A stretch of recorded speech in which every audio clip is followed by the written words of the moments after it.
प्रिय छात्रों, आज की अंग्रेजी की कक्षा में आप सभी का स्वागत है।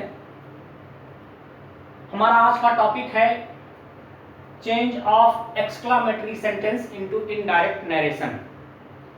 एक्सक्लामेटरी सेंटेंसेस को इनडायरेक्ट नरेशन में बदलना।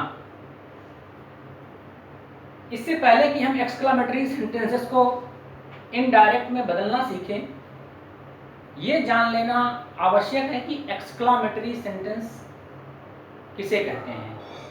तो एक्सक्लामेटरी सेंटेंसेस को हिंदी में विस्मय सूचक वाक्य कहते हैं। एक्सक्लामेटरी सेंटेंसेस को हिंदी में विस्मय सूचक या विस्मयादिबोधक वाक्य भी कहा जाता है। एक्सक्लामेटरी सेंटेंसेस वो होते हैं जिससे हमारे हृदय की तीव्र भावनाएं, जैसे कि हमारी खुशी, हमारा दुख, हमारा आश्चर्य, हमारी किसी के लिए प्रशंसा इत्यादि प्रकट होते हैं। तो जिन वाक्यों से हमारे मन की तीव्र भावनाएं, जैसे हमारी खुशी, हमारा दुख, हमारा आश्चर्य या हम किसी को शाबाशी देते हैं, ये प्रकट होते हैं, वो सभी सेंटेंस एक्सक्लामेटरी सेंटेंसेस की कैटेगरी में आते हैं। कुछ एग्जांपल्स मैंने आपके सामने रखे हैं एक्सक्लामेटरी सेंटेंसेस के। अब इनका हम वन बाय वन अध्ययन करेंगे। पहला एग्जांपल है Halku said, alas animals have ruined my crop. Direct narration में Halku said, alas animals have ruined my crop. अब इसको जब हम इनडायरेक्ट में बदलेंगे तो कैसे बदलते हैं? तो आप जानते हैं कि अलास जो होता है वो हमारा दुख प्रकट करता है। अंग्रेजी का जो अलास शब्द है उससे दुख प्रकट होता है। तो अलास वाले वाक्यों में जो रिपोर्टिंग वर्ब होता है सेड अथवा सेड टू, इनडायरेक्ट में इस रिपोर्टिंग वर्ब को एक्सक्लेम्ड विद सारो में बदल देते हैं। एलास वाले वाक्यों से दुख प्रकट होता है। इनडायरेक्ट में बदलते समय जो रिपोर्टिंग वर्ब सेड अथवा सेड टू होता है उसको हम एक्सक्लेम्ड विद सारो में बदल देते हैं। कंजंक्शन दैट का प्रयोग करते हैं, जैसे कि अस्टिव सेंटेंस में करते थे।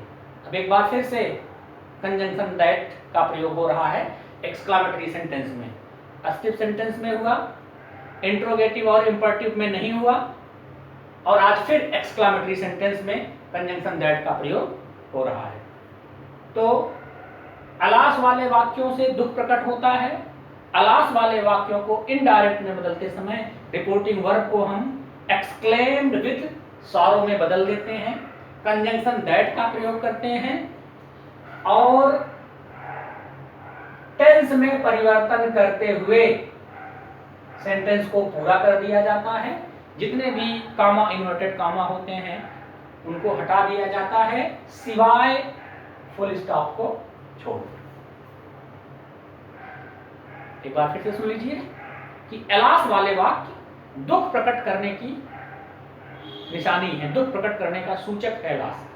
इसको जब हम इनडायरेक्ट में बदलते हैं तो एक्सक्लेम विद सारो प्लस कंजंक्शन दैट, और फिर बाकी सब वही पुराना रूल है, टेंस में परिवर्तन करते हुए रिपोर्टेड स्पीच को उतार दिया जाता है, लास्ट में फुल स्टॉप लगा दिया जाता है। नेक्स्ट एग्जांपल है Virat said, hurrah we have won the series. Virat ने कहा hurrah. Hurrah expresses our joy. Hurrah जो है हमारी खुशी प्रकट करता है। तो विराट ने खुश होकर के कहा कि we have won the series, कि हमने सीरीज जीत लिया है। तो हुर्रा जो खुशी प्रकट करता है, इसको इनडायरेक्ट में बदलते समय रिपोर्टिंग वर्ब को एक्सक्लेम्ड विद जॉय में बदल देते हैं। हुर्रा एक्सप्रेसेस जॉय, हुर्रा खुशी प्रकट करता है। हुर्रा वाले वाक्यों को इनडायरेक्ट में बदलते समय जो रिपोर्टिंग वर्ब सेड अथवा सेड अथवा सेड टू होती है उसको हम एक्सक्लेम विथ जॉय में बदल देते हैं, कंजंक्शन दैट का प्रयोग करते हैं और टेंस इत्यादि में परिवर्तन करते हुए रिपोर्टेड स्पीच को लिख दिया जाता है, लास्ट में फुल स्टॉप लगा देते हैं। नेक्स्ट एग्जांपल है the captain said Bravo you played well. Bravo का मतलब होता है शाबाश। जब हम किसी को शाबाशी देते हैं, जैसे हिंदी में कहते हैं कि शाबाश तुमने बहुत अच्छा काम किया, अंग्रेजी में कहते हैं ब्रावो वेल डन, तुमने बहुत अच्छा काम किया। ब्रावो शाबाशी देने के लिए ब्रावो का प्रयोग किया जाता है, शाबाश तुमने बहुत अच्छा काम किया, तुमने बहुत अच्छा खेला। तो ब्रावो जो है वो शाबाशी प्रकट करता है। अगर डायरेक्ट नरेशन में ब्रावो शब्द आया है तो उससे शाबाशी प्रकट होती है। इनडायरेक्ट में बदलते समय हम इस ब्रावो को अपलॉडेड में बदल देते हैं। अपलॉडेड, अपलॉड का सेकंड और थर्ड फॉर्म है अपलॉडेड। अपलॉड का मतलब होता है प्रशंसा करना, अपलॉडेड का मतलब प्रशंसा किया। तो ब्रावो वाले वाक्यों में रिपोर्टिंग वर्ब सेड अथवा सेड टू को हम अपलॉडेड में बदल देते हैं। ऑब्जेक्ट अगर कोई है तो उसको लिखते हैं, दैट का कंजंक्शन का प्रयोग करते हैं, दैट का प्रयोग करते हैं, टेंस में परिवर्तन करते हुए रिपोर्टेड स्पीच को लिख दिया जाता है। तो the captain uploaded him that he had played well. इसका थोड़ा सा अलग तरीका है कि आप चाहें तो अपने मन से सेइंग बढ़ा सकते हैं। इसको आप दो तरीके से कह सकते हैं, the captain uploaded him that he had played well. कप्तान ने उसकी प्रशंसा किया कि उसने बहुत अच्छा खेला। या फिर ऐसे भी कह सकते हैं the captain uploaded him saying that he had played well. इसकी जो हिंदी बनेगी वो होगी कप्तान ने यह कहते हुए उसकी प्रशंसा की कि उसने बहुत अच्छा खेला। तो चाहे आप अपलॉडेड के बाद ऑब्जेक्ट ले आइए, अगर ऑब्जेक्ट नहीं है तो अपलॉडेड के बाद सीधा कंजंक्शन दैट ले आइए और टेंस में परिवर्तन करते हुए रिपोर्टेड स्पीच को लिख दीजिए, या फिर बीच में चाहे तो अपने तरफ से सेइंग भी जोड़ लीजिए। अपलॉडेड हिम सेइंग दैट या अपलॉडेड हिम दैट, दोनों तरीके सही है। She said, "How beautiful the ring is." उसने कहा कि how beautiful the ring is, कि अंगूठी कितनी सुंदर है। अर्थात अंगूठी की सुंदरता पर स्पीकर सी को आश्चर्य हो रहा है। तो ये आश्चर्य सूचक, सरप्राइज करने वाला सेंटेंस है। यहां एक और इंपॉर्टेंट चीज मैं बता दूं कि एक्सक्लामेटरी सेंटेंस में मार्क ऑफ एक्सक्लामेशन का प्रयोग अवश्य होता है। अलास वाले, हुर्राह वाले, ब्रावो वाले वाक्यों में ये जो मार्क ऑफ एक्सक्लामेशन है वो इन शब्दों अलास, हुर्राह और ब्रावो के ठीक बाद आता है। लेकिन आश्चर्य प्रकट करने वाले वाक्यों में ये जो मार्क ऑफ एक्सक्लामेशन है वो सेंटेंस में एकदम अंत में वर्ब के बाद आता है। ये नोटेबल है कि एक्सक्लामेटरी सेंटेंस में मार्क ऑफ एक्सक्लामेशन का प्रयोग अवश्य होता है।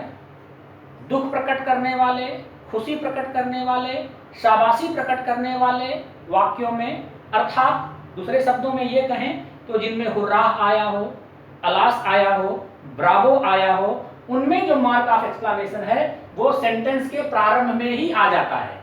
जैसे कि यहां देखेंगे, यहां देखेंगे और यहां देखेंगे।